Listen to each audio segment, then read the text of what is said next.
Amém. Então, dando início ao estudo do livro de Apocalipse, hoje, tecnicamente, é a nossa segunda preleção. E se nós pudéssemos resumir o primeiro dia em que nós estudamos, eu creio que tudo que foi falado na preleção anterior pode se resumir no que se encontra em Apocalipse 19:10, que diz o seguinte, já no finalzinho do versículo: Pois o testemunho de Jesus é o espírito da profecia. O testemunho de Jesus é o espírito da profecia. Nós vimos e temos visto que o livro do Apocalipse fala de uma pessoa, tem a ênfase de uma pessoa, e é a pessoa de Jesus Cristo. Ou seja, o intuito, o espírito, o objetivo, o alvo do livro de Apocalipse é testemunhar, é falar a respeito da pessoa de Jesus Cristo. E dentro em breve nós vamos estar vendo em Apocalipse dos versículos 13 até 18, que existe uma descrição da pessoa de Jesus Cristo após a ressurreição. Existe uma descrição da pessoa de Jesus Cristo glorificado. E é uma linguagem simbólica.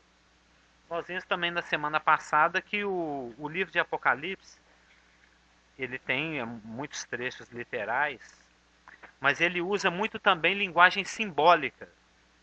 Então eu acho que seria oportuno nós esclarecermos o que é um símbolo. O que é um símbolo? O que é um símbolo? Por exemplo, quando nós lemos no Salmo 84:11, que a Cida até gostou muito, o Salmo diz que, vamos lá no texto, Salmo 84:11. No Salmo 84:11 está escrito que o Senhor é nosso sol e o nosso escudo. Literalmente diz o seguinte: Porque o Senhor é sol e escudo. O que será que isso quer dizer? Será que Deus é composto do gás hélio? Será que ele é uma estrela em combustão? Será que ele é um pedaço de metal forrado de couro? Né? É um scutum romano? Né? É um escudo, literalmente? Não. A linguagem ela é literal até onde você percebe, pela própria forma como está sendo expresso, que aquilo deve ser simbólico. Então, quando o salmista no Salmo 84:11 diz que o Senhor é sol e escudo, o que ele está querendo dizer que é, assim como nós não conseguiríamos viver sem os benefícios do sol, sem sol não tem vida, o planeta Terra é totalmente dependente do sol. Nós somos dependentes do sol. As plantas são dependentes do sol, os animais, a vida depende do sol. Desse meio bilionésimo de luz, né, que o Sol emite, meio bilionésimo chega aqui na Terra e dela todo o planeta se beneficia. Então, assim como seria impossível vivermos sem os benefícios do Sol, da mesma forma, nós cantamos aqui que somos novas criaturas, a nova criatura não consegue viver sem Deus, né? Aquele que nasceu de novo. Apesar que até os perdidos se beneficiam daquilo que o nosso outro pastor chamava de graça logística, né? Que o sol vem para todos, os justos, os injustos, a chuva vem para todos. Então tem aquilo que é comum. Mas para o nascido de novo, nós desfrutamos da graça, que é bem melhor. Então, o salmista, quando diz que o Senhor é sol e escudo, ele está querendo dizer que, assim como é impossível viver sem os benefícios do sol, para um soldado, e Davi era um soldado, ele era um guerreiro, é impossível, é suicídio, é loucura um guerreiro ir para a guerra sem escudo, sem arma, sem defesa. Porque ele vai chegar lá, ele vai encontrar um monte de gente com lanças, com espadas, com flechas, e ele sem escudo, ou seja, é um suicídio.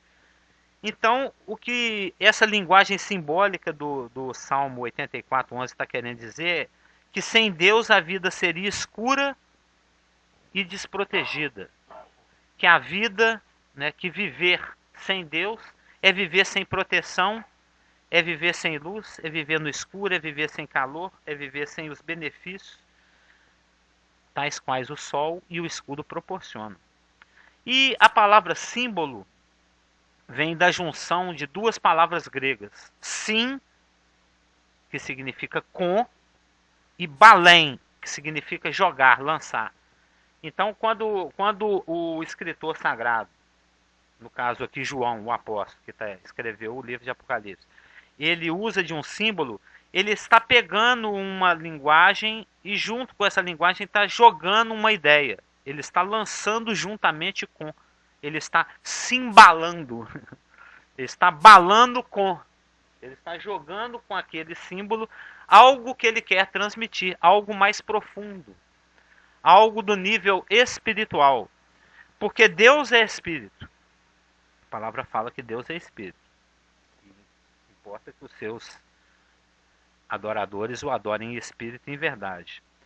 Então, se Deus é espírito, se ele está num nível que transcende o entendimento humano, de acordo com 1 Coríntios 1, para quem não é nascido de novo é loucura. O que não tem o Espírito de Deus nem entende de nada. Para ele tudo é louco, tudo está além da compreensão. Porque se eles compreendessem, eles não teriam crucificado o Senhor da glória, diz o texto. Então, para o não regenerado, para o não nascido de novo, é loucura. Mas para nós que somos nascidos de novo, nós carecemos da iluminação. Quando você estuda João 16, onde Jesus Cristo está fazendo a promessa daquele outro que consola, porque ele é o primeiro consolador, ele é o primeiro paráclito, né? Para que fica ao lado, né? Ele é aquele que fica com a mão no seu ombro, te acompanhando, ministrando. Então, quando ele prometeu que outro consolador, ele sendo o primeiro consolador, outro consolador viria, e é a pessoa do Espírito Santo, ele iria fazer muitas coisas. Uma delas é fazer-nos lembrar daquilo que o Senhor havia dito. E isso é a iluminação. Então, quando o Espírito Santo nos ilumina as Escrituras, quando o Espírito Santo nos ilumina esses símbolos, ele nos conduz de um entendimento limitado para um entendimento mais amplo. Ele revela a pessoa de Jesus Cristo. Ele revela a pessoa de Deus que habita na sua plenitude na pessoa de Jesus Cristo. Por isso que o livro é um livro que fala de Jesus Cristo. O espírito da profecia é testemunhar de Jesus Cristo. E nós vimos também, na preleção anterior, que existem 3 palavras que se relacionam com a vinda de Jesus Cristo. 3 palavras gregas, né? Parúsia, que significa presença, epifaneia, que significa manifestação, e apocalipsis, que significa descortinamento, tirar o véu. Tadã! É quando o véu se abre, aí se vê o que está atrás do véu. Então, o livro de Apocalipse é um livro que abrem-se os véus e a pessoa de Jesus Cristo surge, aparece. Então, é um livro que fala de Jesus Cristo. Na realidade, quando Apocalipse 19:10 fala que o testemunho de Jesus é o espírito da profecia, ou seja, o intuito da profecia é testemunhar de Jesus, isso não é apenas dito a respeito do livro de Apocalipse, mas faz referência pelo princípio da integralidade, né, que tudo é interligado. Na realidade, isso diz respeito a todos os 66 livros na Bíblia. Todos os livros da Bíblia, todo o conteúdo bíblico aponta para a pessoa de Jesus Cristo, que é a pessoa na qual Deus se revela ao homem. Jesus Cristo é Deus manifesto, né? É o Emanuel, é o Deus conosco. Então, esse é o intuito, a ênfase de todo o conteúdo da palavra e, em especial, do livro de Apocalipse. Tanto é que, à medida que a gente vai avançando pelo conteúdo do livro de Apocalipse, nós vemos em Apocalipse 1:5 que ele é fiel testemunho. Nós vemos em Apocalipse também 1:5 que ele é o primogênito entre os mortos, ou seja, ele tem 33 títulos no livro de Apocalipse. Ele é a fiel testemunha, o primogênito dos mortos e o soberano dos reis na terra. Apocalipse 1:5. Ele é aquele que nos ama e pelo seu sangue nos libertou de nossos pecados. Também Apocalipse 1:5. O Alfa e o Ômega. Apocalipse 1:8. Aquele que é, que era e que há de vir. Apocalipse 1:8. O Todo-Poderoso. Apocalipse 1:8. O primeiro e o último, Apocalipse 1:17. Aquele que vive, Apocalipse 1:18. Aquele que conserva na sua mão direita as 7 estrelas e que anda no meio dos 7 candeeiros de ouro, Apocalipse 2:1. Aquele que esteve morto e tornou a viver, 2:8. Aquele que tem a espada aguda de 2 gumes, Apocalipse 2:12. O Filho de Deus, Apocalipse 2:18. Aquele que tem os olhos como chama de fogo e os pés como bronze polido. Observe que nós estamos entrando novamente na linguagem simbólica. E quando nós estudarmos mais detidamente a revelação da pessoa de Jesus Cristo, né, na sua glorificação dos versículos 13 a 18, nós vamos ver detalhadamente o que significa cada símbolo desse. Bronze, juízo, bronze polido é um juízo que não se pode resistir, e por aí vai. Aquele que tem os 7 Espíritos de Deus e as 7 estrelas, Apocalipse 3:1. O Santo, 3:7. O Verdadeiro, 3:7. Aquele que tem a chave de Davi, 3:7. O Amém, 3:14. A testemunha fiel e verdadeira, o princípio da criação de Deus, 3:14. O leão da tribo de Judá. São títulos de Cristo. São títulos que vão se desdobrando à medida que a revelação vai progredindo. É porque Elaine perguntou se tudo isso são símbolos. Alguns títulos são simbólicos e alguns títulos são literais. Né? Alguns são históricos, fazem referência à questão quando diz que ele é a raiz da tribo de Davi. Está fazendo alusão à ascendência genealógica dele. Tem até uma música muito bonita que a gente canta desse sentido. A testemunha fiel e verdadeira, o princípio da criação de Deus, o leão da tribo de Judá, 5:5, a raiz de Davi, 5:5, e se repete lá em 22:16, o cordeiro, que aparece inúmeras vezes ao longo do livro, o soberano Senhor santo e verdadeiro, em 6:10, e o Senhor Deus Todo-Poderoso, 15:3, o Rei das Nações, 15:3, o fiel e verdadeiro, 19:11. O verbo de Deus, 19:13. O Rei dos reis e Senhor dos senhores. Isso está escrito na coxa dele. 19:16. Nós vamos ver por quê. Daqui uns 7, 8 meses. Que até chegar em Apocalipse 19. A brilhante estrela da manhã, a verdadeira. Que tem a falsificada lá. Não é falsificada. É porque na realidade quando você estuda Isaías, você vê que Deus foi irônico com o querubim, né? Você está pretendendo ser igual. Né? Mas a verdadeira brilhante estrela da manhã é Jesus Cristo, 22:16. O Senhor Jesus, 22:20. E para fechar, Senhor Jesus Cristo, 22:21. Então observamos que é um livro que fala de uma pessoa. Quando as cortinas se abrem, quando as cortinas são apocalipsadas, uma pessoa surge, Jesus Cristo. Mas ainda que a ênfase, que o tema do livro seja a pessoa de Jesus Cristo, né, o assunto, porque cada livro da Bíblia tem um assunto. O livro de Apocalipse contrasta, né, diametralmente, em oposição. Né, lá do outro lado, né, numa capa da Bíblia temos Gênesis. Na outra capa extremamente oposta da Bíblia temos o Apocalipse. Né? Então, por exemplo, o livro de Gênesis é o livro dos princípios. Cada livro tem um tema. Né? Tanto é que no hebraico o nome do livro Gênesis é no princípio. Bereshit. Né? Que é Bereshit bara Elohim, Hashamayim, Haeretz. Então, a primeira palavra normalmente de um livro no Velho Testamento é o que dá nome ao livro. Então, o nome de Gênesis é no princípio, porque é o livro dos inícios. O livro dos começos. É como é que tudo começa. No princípio criou Deus os céus e a terra. Disse Deus, haja luz. Façamos o homem a nossa imagem e semelhança. Então é o livro dos começos. Já o livro de Apocalipse é o livro dos fechamentos. É o livro das consumações. É o livro onde tudo fecha. É o livro do Zé Fini, como diz a Elaine ali. Porque à medida que a gente vai estudando a palavra, eu creio que a maioria dos que estão aqui e a maioria das pessoas que estão nos assistindo já tem uma certa familiaridade com a palavra. E a gente observa que ao longo da Bíblia, o mal surge, o mal aparece, né? O mal está presente. o mal é combatido.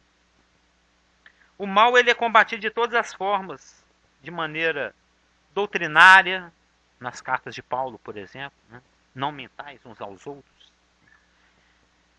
De forma prática, na igreja local, de forma universal, de forma pessoal. Paulo escreve para Timóteo, Paulo escreve para Tito, né? Cuida de ti pessoalmente, ser padrão dos fiéis. Então, existem admoestações. Tudo que foi escrito para nos ensinar.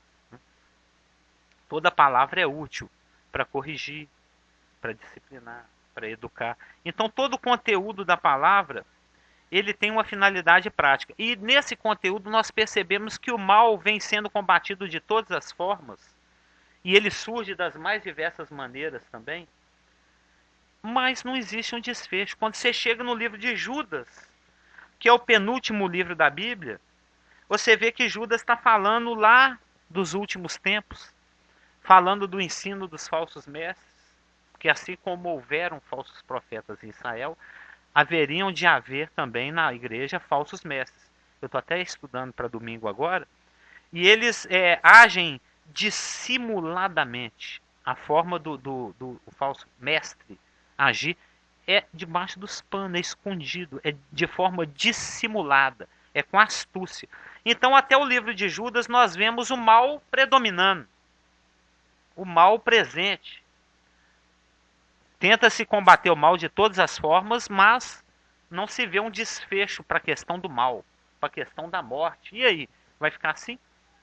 Não vai ter uma solução para o mal? O livro de Apocalipse traz essas soluções. Apresenta essas consumações.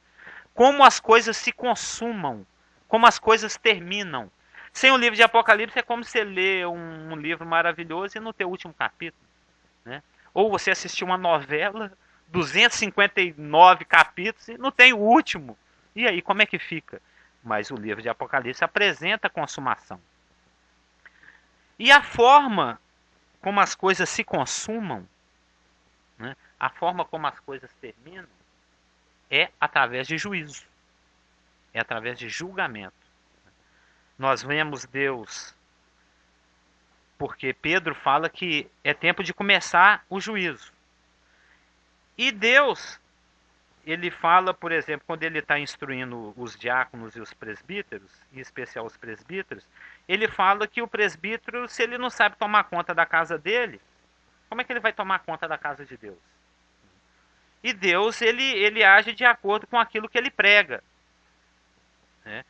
Então, em 1 Pedro 4,17, diz o seguinte: porque a ocasião de começar o juízo pela casa de Deus é chegada.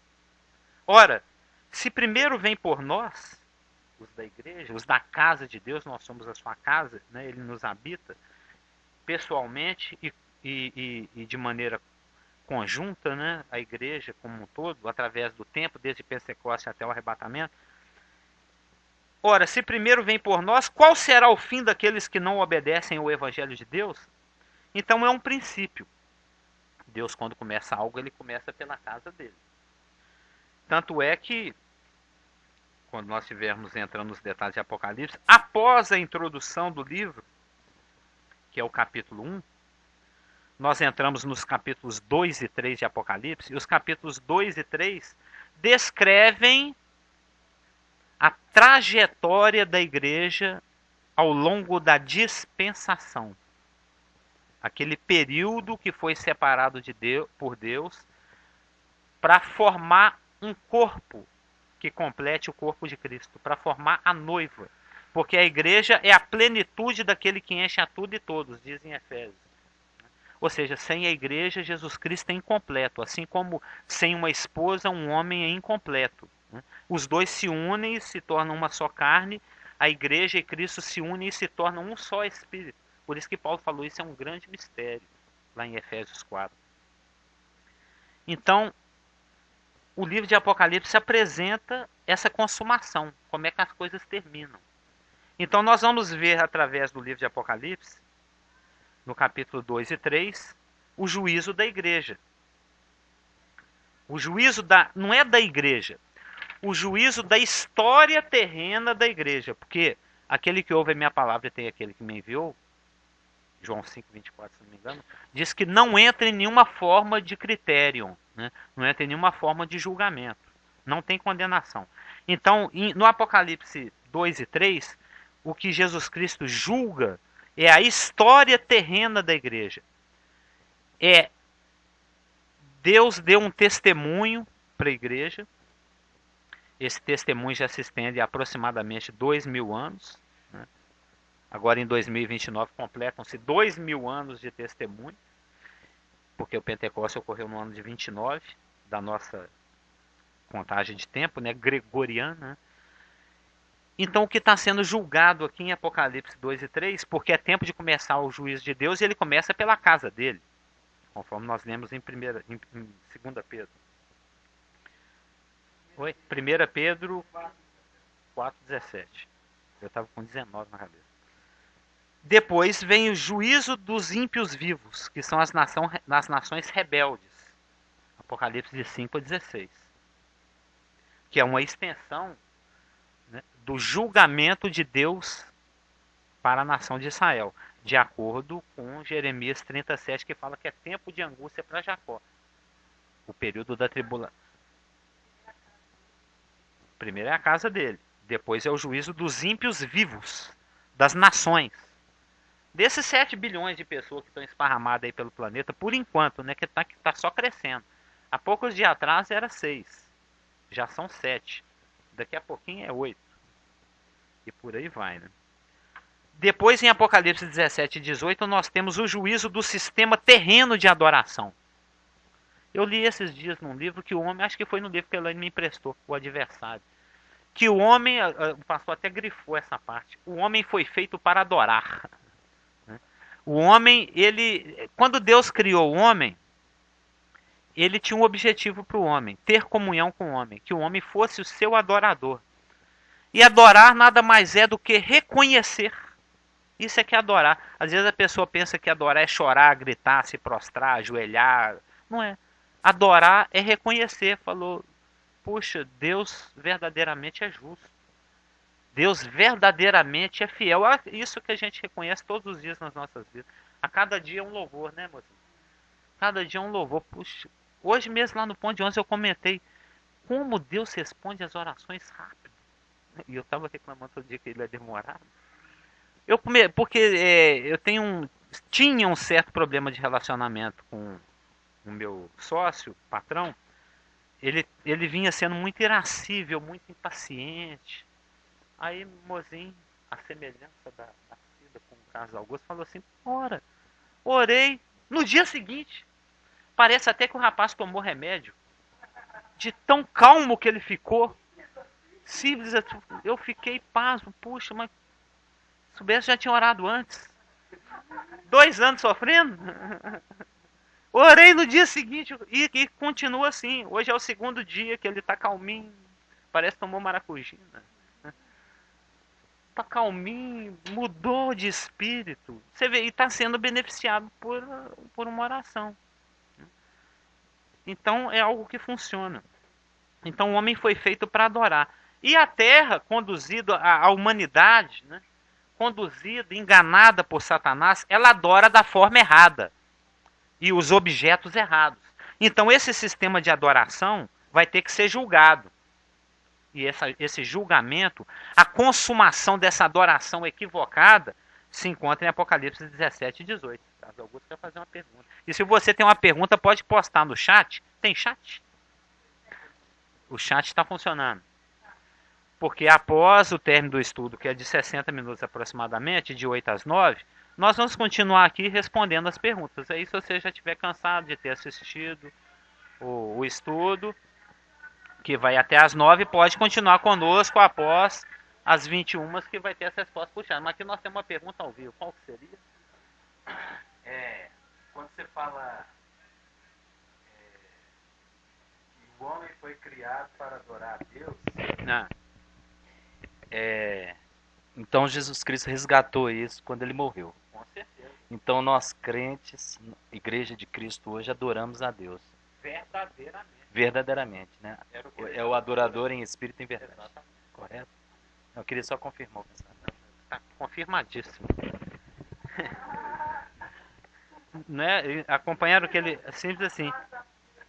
Inclusive dentro do nosso estudo de satanologia lá na comunidade, que pode ser visto no site, né, todos os domingos. E daqui uns 9, 10 meses, quando nós chegarmos em Apocalipse 17 e 18, nós vamos ver essa questão da adoração.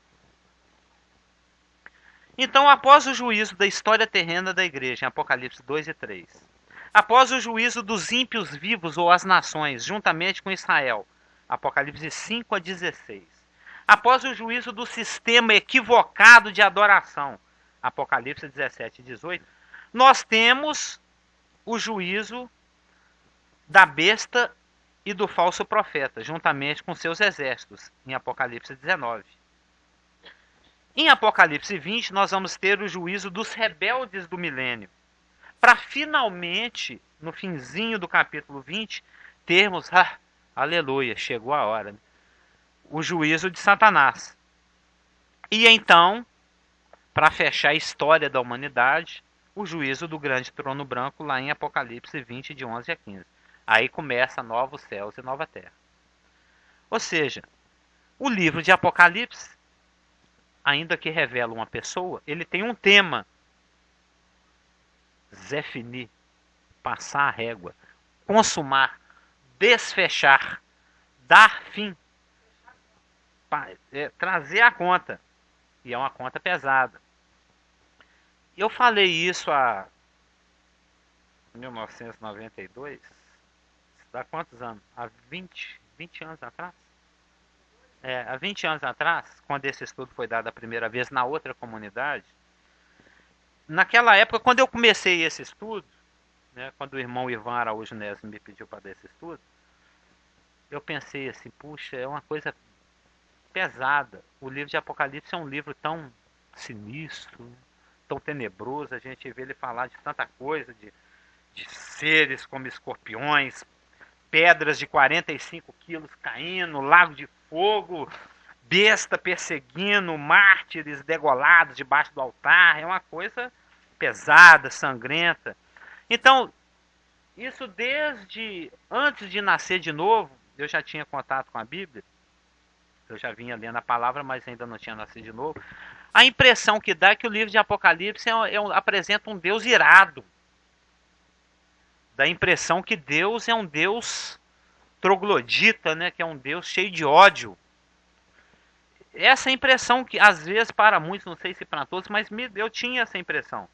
Que o livro de Apocalipse é um livro que mostra um Deus pesado, um Deus cheio de ódio, um Deus irado, um Deus com ansiedade de punir, com ansiedade, com raiva. Vocês pecaram esses anos todos, esses milênios todos, agora vocês vão ver o que é bom para tosse. Dá essa impressão para muitos. Mas à medida que eu fui estudando o livro de Apocalipse, eu percebi que é totalmente o contrário. O livro de Apocalipse é um livro de misericórdia. É um livro de graça. É um livro onde Deus vai protelando, vai adiando, né, vai deixando para depois o máximo possível o juízo. Ele só julga porque tem que julgar. Porque a santidade dele foi ferida, porque a humanidade enganada por Satanás tem caminhado na contramão daquilo que está revelado na palavra. Então, o juízo é inexorável, né? Não tem como ser evitado. Ele tem que acontecer. Mas mesmo assim a gente percebe que o juízo vai sendo deixado para a última instância, para o último momento. Amém.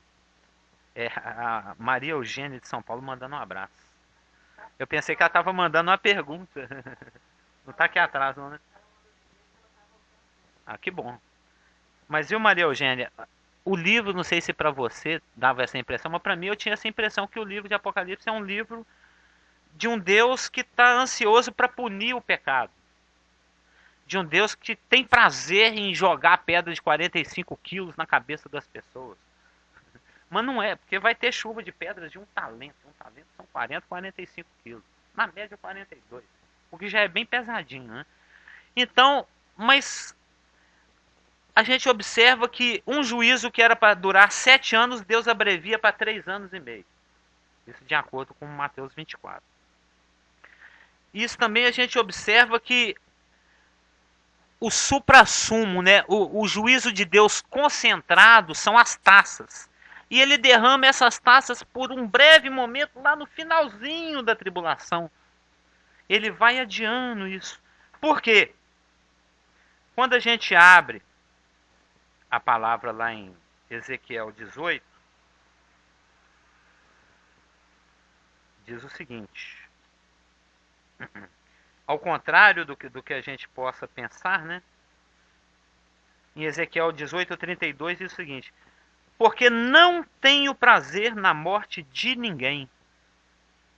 Não tenho prazer na morte de ninguém. Portanto, convertei-vos e vivei. E isso é dito em outras vezes no livro de Ezequiel, no livro de Jeremias também, quando ele é o atalaia, né? Por exemplo, no mesmo capítulo, no versículo 23, diz o seguinte: acaso tenho eu prazer na morte do perverso? Diz o Senhor. Ezequiel 18, 23 e 32. Acaso tenho eu prazer na morte do perverso? Diz o Senhor Deus. Não desejo eu, antes, que ele se converta dos seus caminhos e viva? Ou seja, Deus é um Deus de misericórdia, ele não tem prazer na morte de ninguém.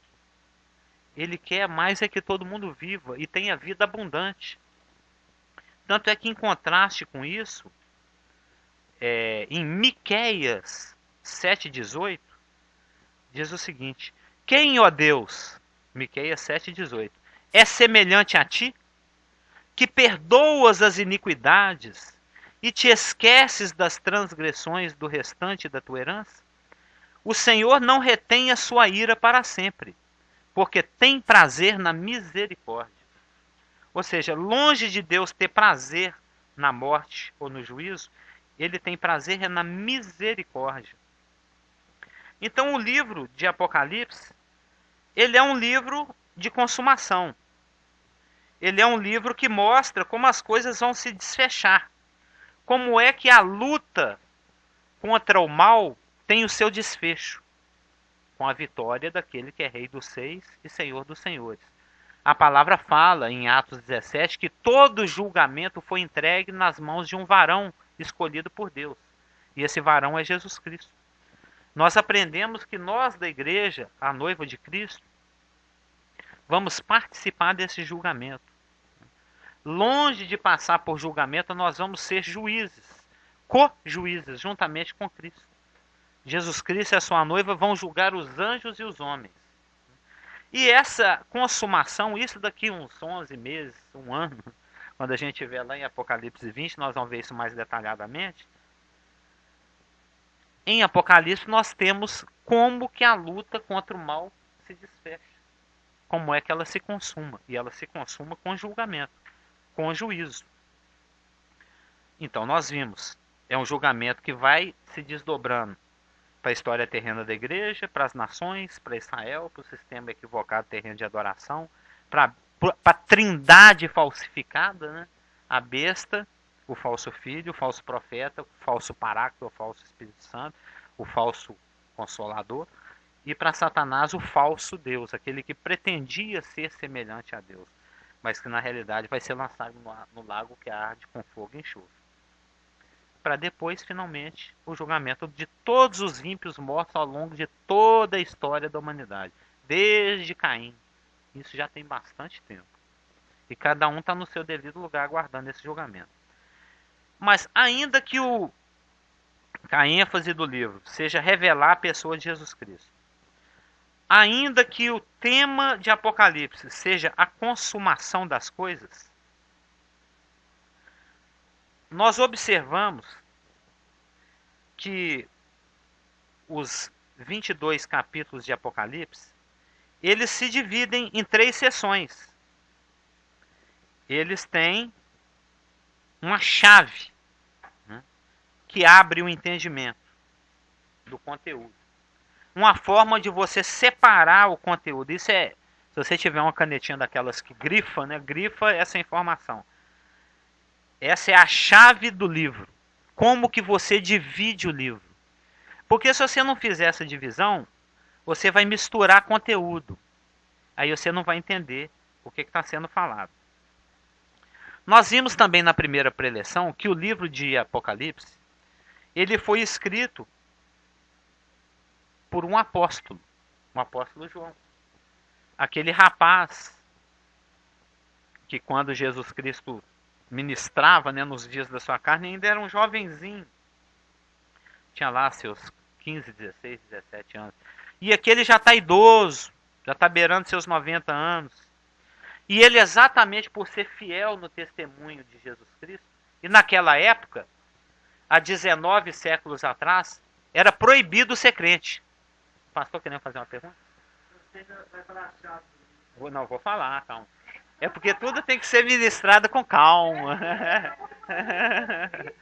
Não, calma. É porque tem que ter uma preparação. O Casal Augusto já está acostumado, 20 e tantos anos do meu lado, ele já nem fica chateado mais não. Ele fica se coçando, mas ele não se irrita. Não se irrite.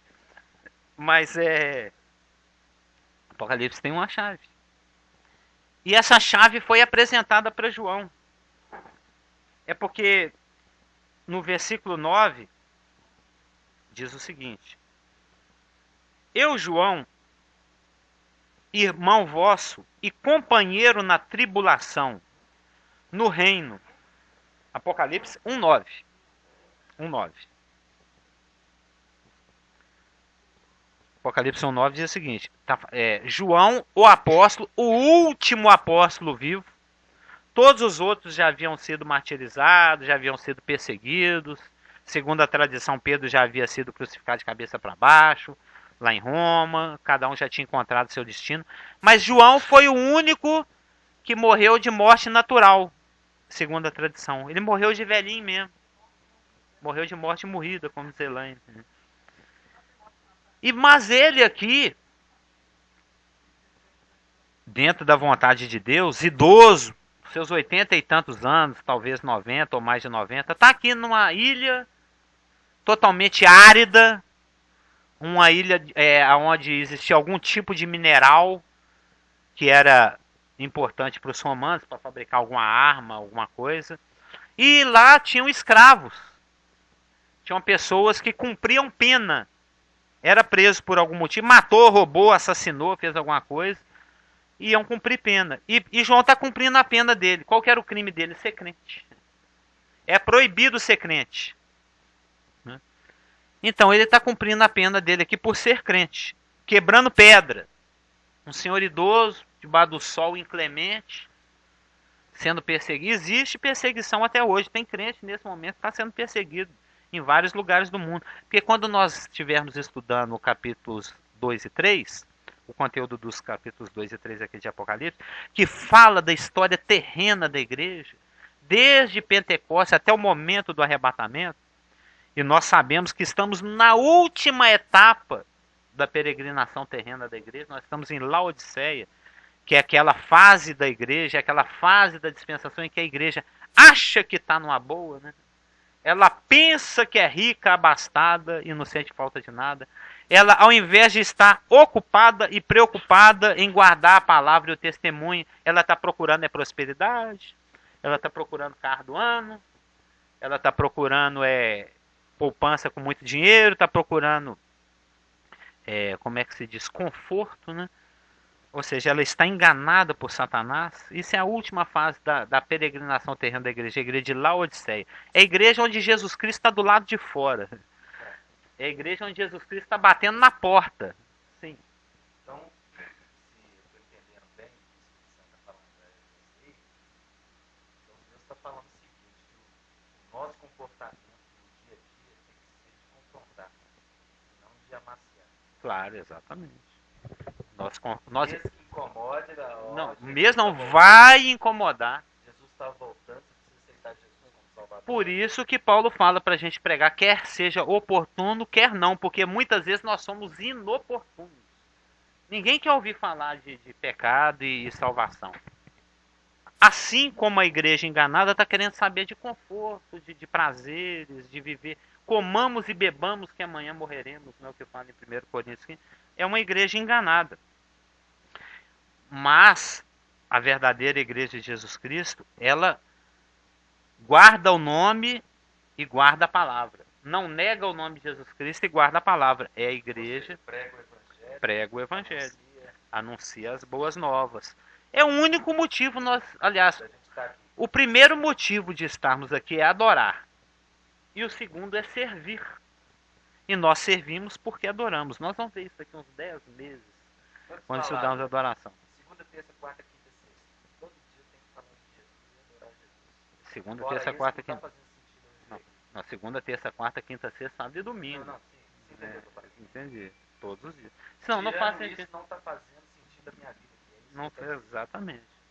Não faz sentido nenhum. Você está presente aqui, peregrinando num lugar que te odeia, porque nós temos estudado lá na comunidade, lá na igreja, satanologia, e dentro da satanologia a guerra ou batalha espiritual, a palê, né, de onde vem polemos, que nós estamos numa luta.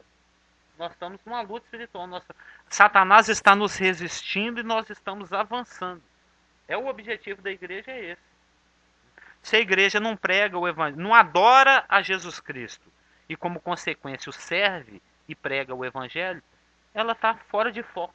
Por isso que para a igreja de Laodiceia, Jesus está falando, vai um colírio aí? Você está precisando de colírio. Você está precisando pingar colírio que você está... Sua visão está embaçada, você está enxergando duplo, você não está enxergando direito. Você está fora de foco. Sim. O Natan vai fazer uma pergunta.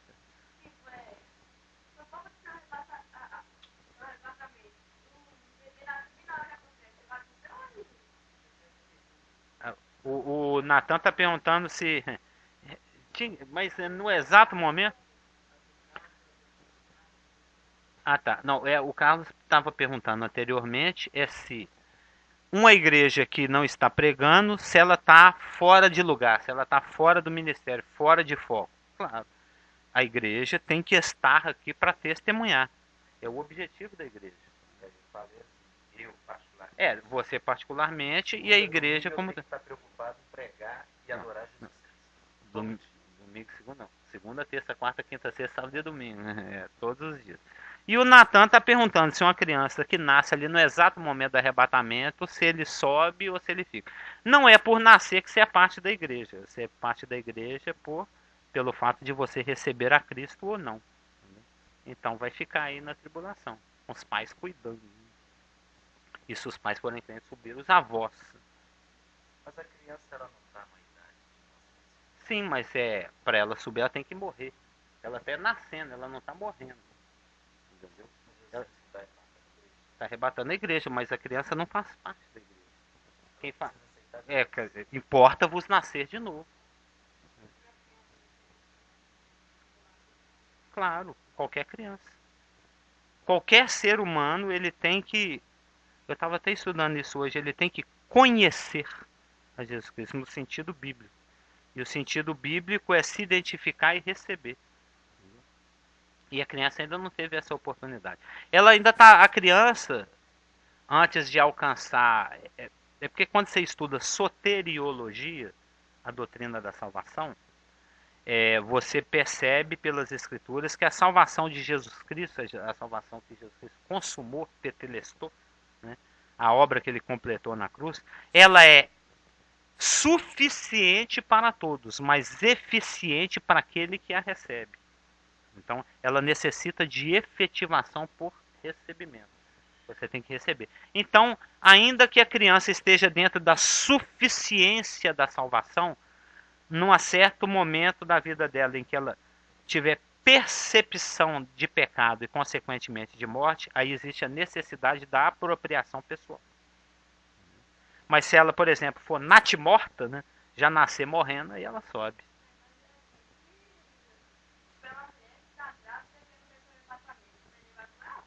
Aí a palavra não fala nada a respeito disso. É um caso a pensar.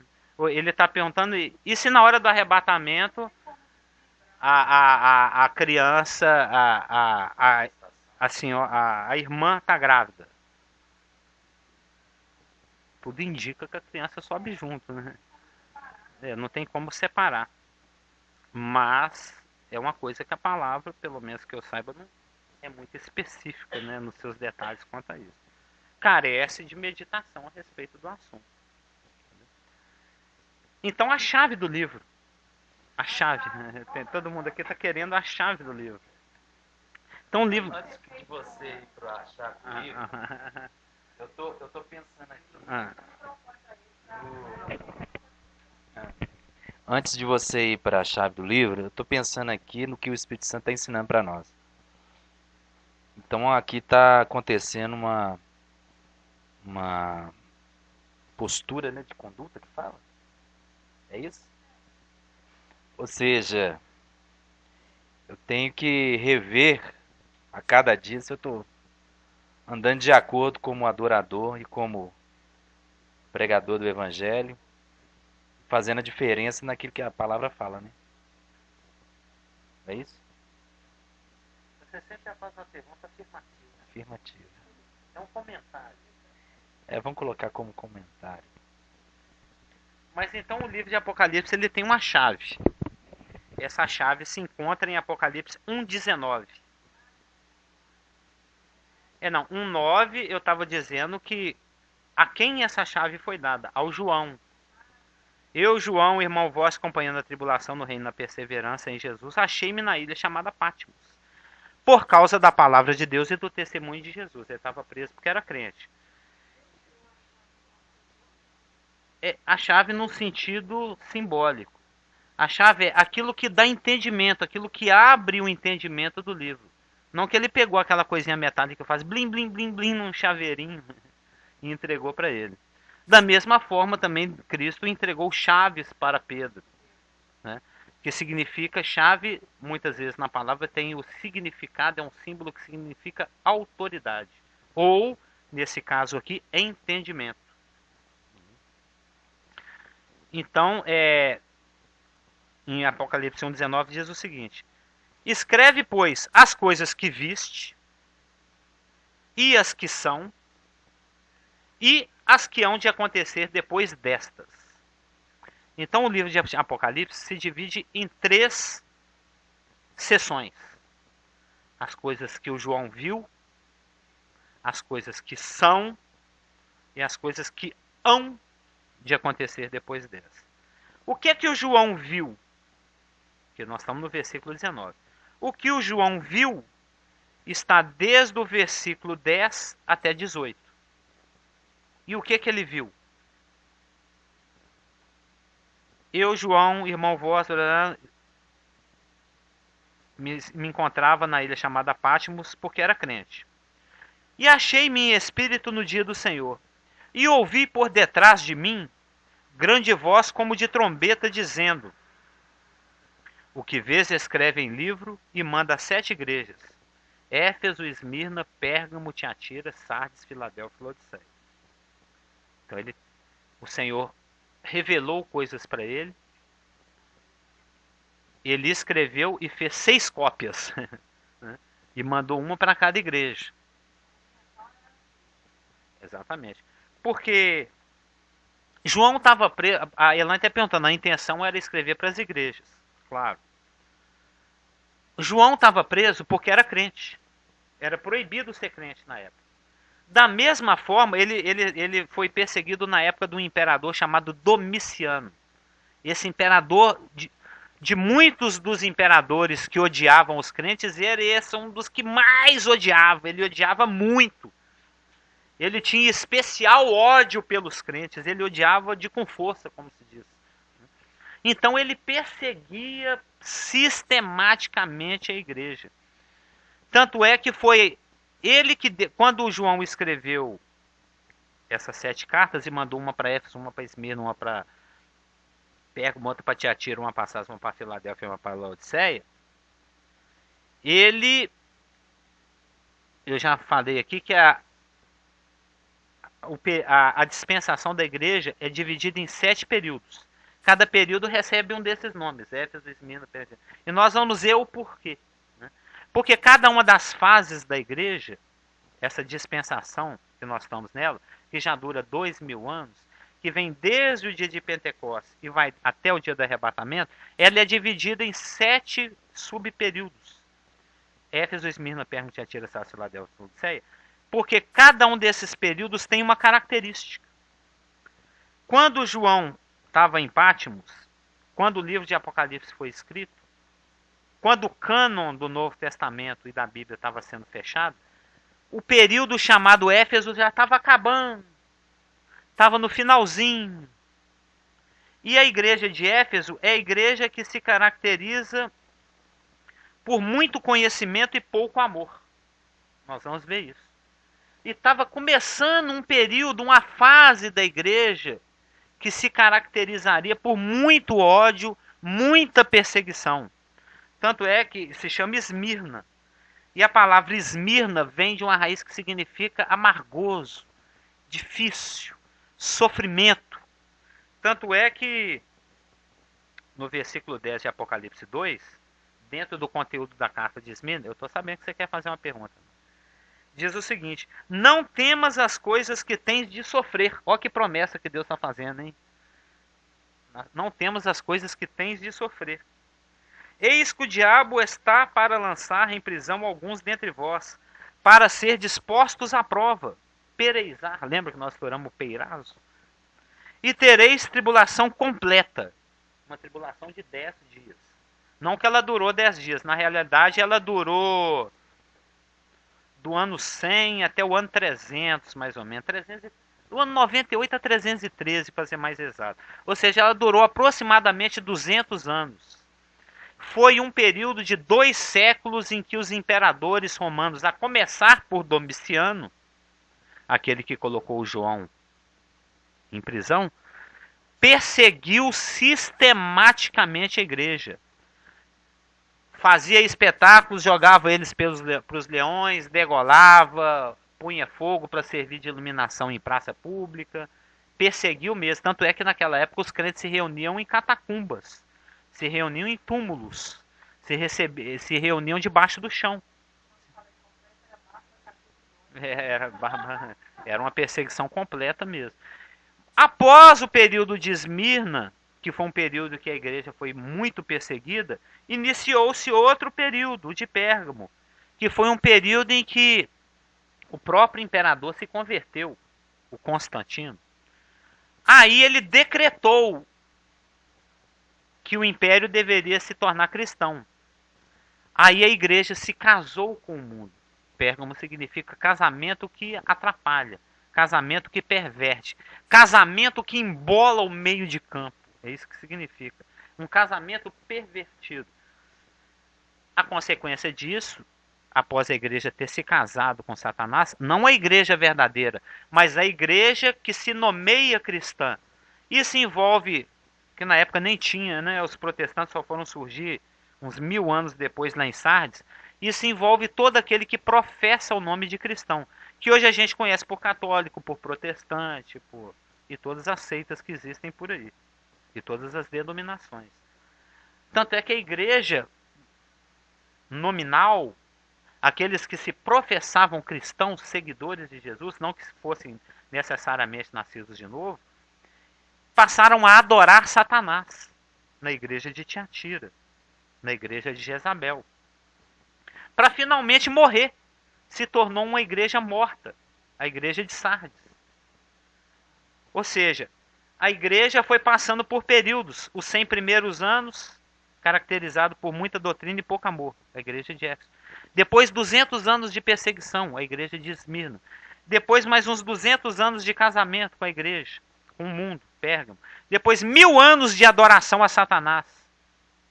A gente lê em Tiatira que deite tempo para que se arrependesse. Lembra que nós falamos que Deus não tem prazer na morte do perverso, mas Ele tem prazer na misericórdia. Quando Deus fala, vou te dar um tempinho para você se arrepender. 1000 anos. Do ano 500 até o ano 1500. É Deus dando um tempo para a igreja nominal se arrepender. Aí veio um período de mais uns 200 anos que foi a igreja de Sardes, que é a igreja da reforma. Quando Deus usou os reformadores para sacudir aquela igreja que estava morta, né? Aí veio uma igreja amiga uma igreja muito amiga de Deus, e vós sereis meus amigos que fizerdes o que eu vos mando. Que é a igreja que nós buscamos nos assemelhar a ela. Que tem aquele versículo maravilhoso de Apocalipse 3:10. Porque guardaste a minha palavra da perseverança. Né? Ou seja, Jesus Cristo tem prazer nessa igreja, porque ela não nega o nome de Jesus Cristo e guarda a palavra. É uma igreja amiga, porque guardaste a palavra da minha perseverança. Ou seja, é uma igreja que está dentro daquilo que você estava comentando, empenhada em adorar e servir, para novamente ser enganada por Satanás. É o período de 1700 a 1900, mais ou menos, da igreja de Filadélfia, para a partir aí da virada do século 18 para 19 para 20, ela começar a se interessar pelos bens materiais. A Filadélfia. A Filadélfia foi a igreja evangelística, a igreja missionária. Tinha pouca força, mas não negava o nome de Jesus Cristo e guardava a palavra. Uma igreja empenhada em estudar a palavra e evangelizar. Para cair nesse período que nós estamos já há uns 200 anos, que é a igreja de Laodiceia. Uma igreja que está preocupada com prosperidade, que está preocupada com luxo, com prazer, com conforto. Antes do Natan fazer a perguntinha, o Carlos Augusto vai fazer um comentário. É que eu tô meio assim, meio confuso, né? Que eu, eu não sei se a palavra certa é confuso, mas eu tô tentando enxergar, né? Uma coisa é você escutar, outra coisa é você enxergar com o seu entendimento aqui. Que a gente hoje tem as denominações evangélicas, né? Umas preocupam com o pentecostalismo, falar língua estranha, outras prosperidade, e outras estão preocupadas em pregar o evangelho, levar a palavra de Deus às pessoas, outras estão sofrendo pelo evangelho. Aí estão uma miscelânea, né? Então, ninguém melhor do que nós mesmos crentes para saber entender o que eu estou falando. Então, que igreja hoje nós estamos vivendo? Que período é esse que a gente está vivendo? Laodiceia. É o que eu vou completar aqui no raciocínio. Ainda que estamos dentro de um período chamado Laodiceia, porque a Elaine antes, há uns 10 minutos atrás, ela perguntou assim, mas essas cartas foram escritas para a igreja, né? Para 7 igrejas. Sim. É claro, e essas cartas continham o livro de Apocalipse, escrito 7 vezes. O livro inteiro. Olha o tanto que ele escreveu, hein? Não. Mandou o conteúdo, tudo que está sendo, que nós vamos estudar aqui do 1 até o 22, 21. Foi enviado para 7 igrejas. Por quê? Após esse breve en passant, né, esse resumão já de Apocalipse 2 e 3 que acabamos fazendo aqui, o período de Éfeso estava acabando. E João estava estreando aqui o período de Esmirna, o período de perseguição, o período de amargura. Então a igreja como um todo estava sendo perseguida. E o conteúdo do livro de Apocalipse é um conteúdo que consola. Nossa, juízo, julgamento, o bicho está pegando, mas Deus está no controle das coisas. No final das contas, Deus vai vencer o mal. Deus já estabeleceu alguém através de quem a vitória vai ser dada. Foi. A Elaine está comentando que até o momento de escrever foi estratégico, foi estrategicíssimo. Foi um momento de perseguição. Ou seja, o momento em que o livro, o conteúdo da carta do livro de Apocalipse foi dado a João, o perseguido, foi um momento de perseguição. Então, o conteúdo do livro é um conteúdo para consolar aqueles que estão sendo perseguidos. Para consolar uma igreja sob perseguição. Por isso que Jesus Cristo fala, o que vês escreve em livro e manda para 7 igrejas. Para que elas tenham esperança. Então agora dá para aguentar essa situação, porque Deus está no comando das coisas. Deus tem tudo sob controle. Claro, é interessante ver por esse ângulo. E eu queria acrescentar o seguinte: então, hoje, como crente de Jesus, nós estamos comendo mamão com açúcar.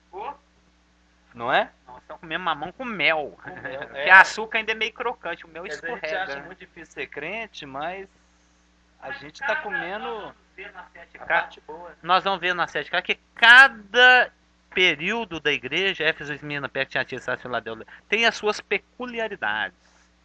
Tem as suas vantagens e as suas desvantagens. O Natan fez uma pergunta há uns 20 minutos atrás. Qual que é a pergunta? Já foi respondida? Ah, tá. No discurso já foi respondida. Então, o livro de Apocalipse, ele tem uma chave. Apocalipse 1:19. Escreve, João, aí para as 7 igrejas, esse conteúdo aqui, as coisas que você viu, que é Cristo glorificado, versículos de 10 a 18. As coisas que são, que é o período da igreja, a presente dispensação, Apocalipse 2 e 3, o período desde Pentecostes até o arrebatamento, e as coisas que depois destas vão de acontecer, que é Apocalipse 5 a 21, a 22. Oi, o pastor geral vai fazer uma pergunta. Vou até passar-lhe o microfone.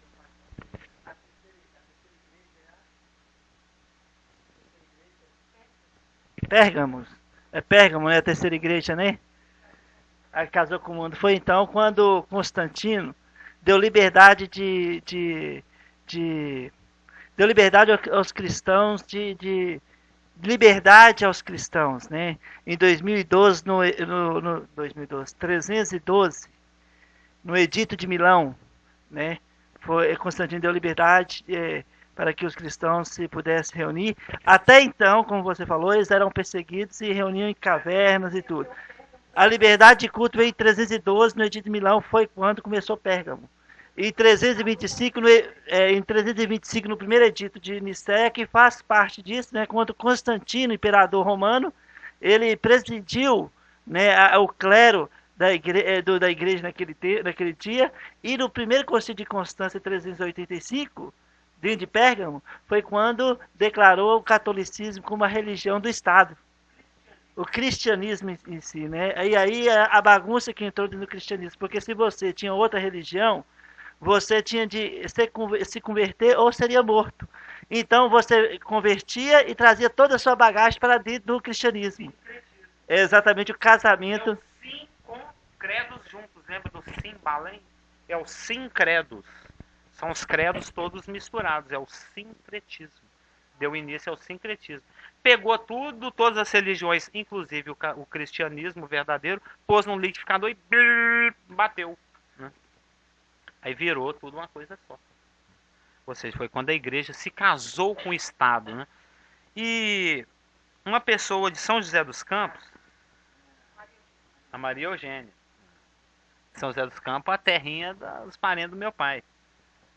Ela pergunta se isso é preocupação das denominações ou tem relação com os dons distribuídos. Digo, os diversos dons.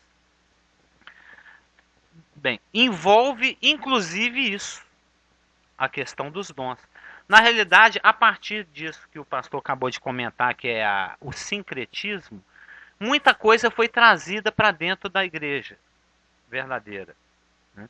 Muitos credos, muitas doutrinas, muitas formas de pensar. E isso ficou presente até os dias de hoje. E isso foi deixando rastro a cada igreja, porque nós vamos ver quando nós estudarmos mais detidamente Apocalipse 2 e 3, que cada etapa da igreja assume, absorve aquilo que caracterizava a anterior. Então hoje, no período da igreja conhecido, que nós poderíamos chamar de Laodiceia, ela é como que um resumo, como que um desfecho de tudo aquilo que andou acontecendo ao longo de toda a história da igreja. Ela é um somatório de todos os erros que a igreja veio acumulando ao longo de 20 séculos. Né? Então, se a igreja hoje está preocupada com N coisas, diversas coisas, que não necessariamente aquilo que deveria estar preocupada, que é adorar e evangelizar, isso inclui a questão dos dons, isso inclui a questão da prosperidade, isso inclui a questão de guardar sábado ou não guardar sábado, de fazer parte de um império, de um exército de 144 mil ou não fazer, de se adorar Maria ou não se adorar Maria. Ou seja, é fruto de N confusões, de inúmeras confusões, porque o intuito, nós vamos ver daqui a algumas semanas, quando nós estivermos estudando a igreja de Pérgamo, que é quando a igreja se casou com o Estado, a pessoa de Balaão. E o Balaão era uma pessoa que fazia comércio com a fé. Nós vamos ver isso mais detidamente. E o intuito sempre de trazer essas coisas para dentro da igreja verdadeira, nós vamos ver que a forma como os falsos mestres atuam é sempre tentando distorcer a verdade. Ele entra dissimuladamente, pega a verdade, igual Satanás fez lá no Éden. Ele pega e acrescenta uma informação. É assim que disse Deus?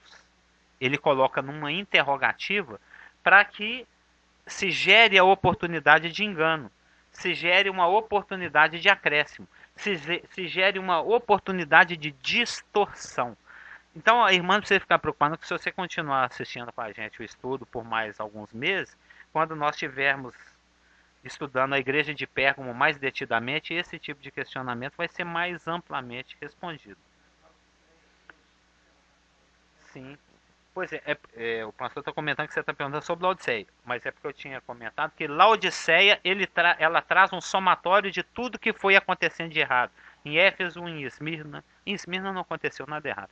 As duas únicas igrejas que não recebem censura, reprovação do Senhor, é a de Esmirna e a de Filadélfia. Ou seja, só tem duas formas de você estar sob a aprovação de Deus, a igreja. Ou, como diz aqui em Apocalipse 3:7, 3:8, B. Tens pouca força, entretanto guardaste a minha palavra e não negaste o meu nome. Ou seja, se manter fiel na adoração e no testemunho ou ser perseguido. Tem duas formas. E nós vamos ver que, quando estivermos estudando aqui a descrição simbólica da pessoa de Jesus Cristo, quando nós estivermos estudando a primeira sessão do livro, que é as coisas que viste, e o que João viu? Cristo glorificado. Apocalipse 10:17. 10:18. Nós vamos ver dentro do emprego das mais diversas figuras simbólicas, que o ouro simboliza a glória e a prata simboliza a redenção. Então poderíamos dizer que a igreja perseguida e morta, que foi a igreja de Filipe, de Esmirna, é a igreja de ouro. E a igreja de Filipos, que é a igreja amiga, a igreja que permanece, a igreja que adora e testemunha, é a igreja de prata. E nós estamos satisfeitos com a prata mesmo, né, irmão? Não precisa chegar a morrer, não. Se bem que se o Senhor nos convocar para morrer, que morramos. Exatamente. Daquele nosso estudo do Bimar de Cristo. Um estudo que nós fizemos aí há uns 2 anos. Já tem uns 2 anos, hein? Foi lá no Flávio dos Santos. Lembra? Nós estudamos o Bimar. Você estava presente, tava? Ela aparecia de vez em quando, mas aparecia. No estudo do Bimar, que é o julgamento das obras do crente. Nós estudamos que lá nós vamos receber galardões, premiações. E nós vamos ver, quando estivermos estudando aqui Apocalipse 5, o que nós vamos fazer com essas premiações. Nós vamos dar um ampassant, né, no galardoamento da igreja. Então, o livro de Apocalipse, o pastor ainda não me deu o sinal de estar quase na hora. Vai até que horas? Não, 9 se tivesse começado 8, né? Nós já estamos aproximando do desfecho, mesmo porque o que eu tenho preparado para hoje já está nos seus estertores, né? Como diz o Ivan Araújo Neves. Ele tem assistido o estudo? Eu poderia mandar para ele o convite, né? Porque ele gosta tanto. Para fechar, né? Já que o livro de Apocalipse é um livro de consumação, é um livro do passa-régua, é um livro de se consumar pelo juízo, nós vamos ver quem é o juiz. E nós sabemos que todo julgamento foi entregue a Jesus Cristo. Isso está em João 5, 22, 27 e 30. Também está em João 8,16. Também está em João 12,48. Também está em Atos 10,42. Também está em Atos 17,31, que eu citei aqui agora há pouco, que é um dos meus favoritos. Atos 17,31. Os irmãos que não conseguiram anotar, depois isso fica gravado, é só entrar no link de novo e assistir dando pause. Né? Não vai ficar o irmão Isaac, irmão risadinho, né? Não vai ficar aí disponibilidade. E não foi antes que Sara risse, o Abraão já tinha rido primeiro. Não sei se os irmãos já leram lá no texto. Eu estava relendo Gênesis esses dias. Antes de Sara, Abraão riu. Mas em Atos 17:31 diz o seguinte: porquanto estabeleceu um dia em que há de julgar o mundo com justiça, por meio de um varão que destinou e acreditou diante de todos, ressuscitando-o dentre os mortos. Eknekron. Atos 17:31. Então, quem é que julga? Quem é esse juiz que vai consumar as coisas? É aquele que João viu, as coisas que viste. É o Apocalipse 1, de 10 a 18. É Jesus Cristo glorificado. E isso já havia sido dito em João 5:22, 27 e 30, em João 8:16, em João 12:48, em Atos 10:42, neste Atos 17:31 que acabamos de ler, bem como também em Romanos 2:16, 2 Timóteo 4:1 e 1 Pedro 4:5. Ou seja, diferente daquele Cristo humilde, sofredor, obediente até a morte, morte de cruz, que a gente vê nos evangelhos, né? Tomai sobre vós o meu jugo, eu sou manso e humilde de coração. Né?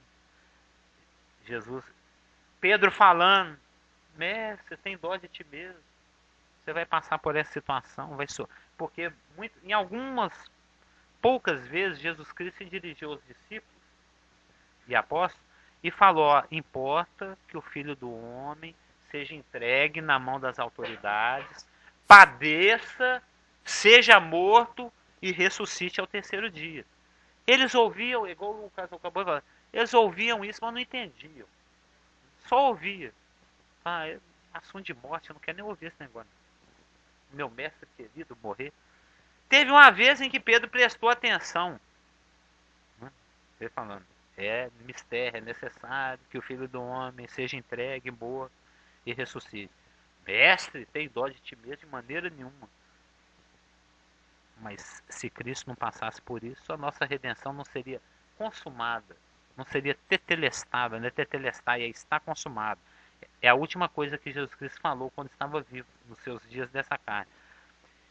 E tanto é que ele repreendeu: arreda de mim, Satanás, que você não cogita, você não tem entendimento das coisas de Deus, pois você tem entendimento das coisas do homem. Então, diferente desse Jesus Cristo humilde, servo, sofredor, obediente, que a gente vê nos evangelhos, aqui nós vemos um Jesus Cristo exaltado, majestoso, poderoso, glorificado, revestido de autoridade e poder. Toda autoridade e poder me foi dado nos céus e na terra. Isso conforme a descrição das suas vestes e da sua pessoa, conforme nós vamos ver na semana que vem. Que são as coisas que viste. Lembra? A chave do livro.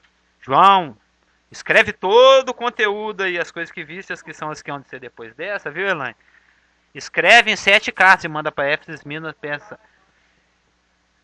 E é um conteúdo que serve tanto para nós, como serviu para aquelas igrejas, como serve para toda igreja em qualquer lugar. Nós vamos ver isso um pouquinho mais detalhadamente quando estivermos estudando Apocalipse 2 e 3. Então, Cristo é esse juiz, exaltado, glorificado. E ele está numa posição e numa atitude de julgamento. Isso nós vamos ver pela descrição simbólica que se faz da pessoa e da roupa que ele está usando, das suas vestimentas. Amém? Podemos orar?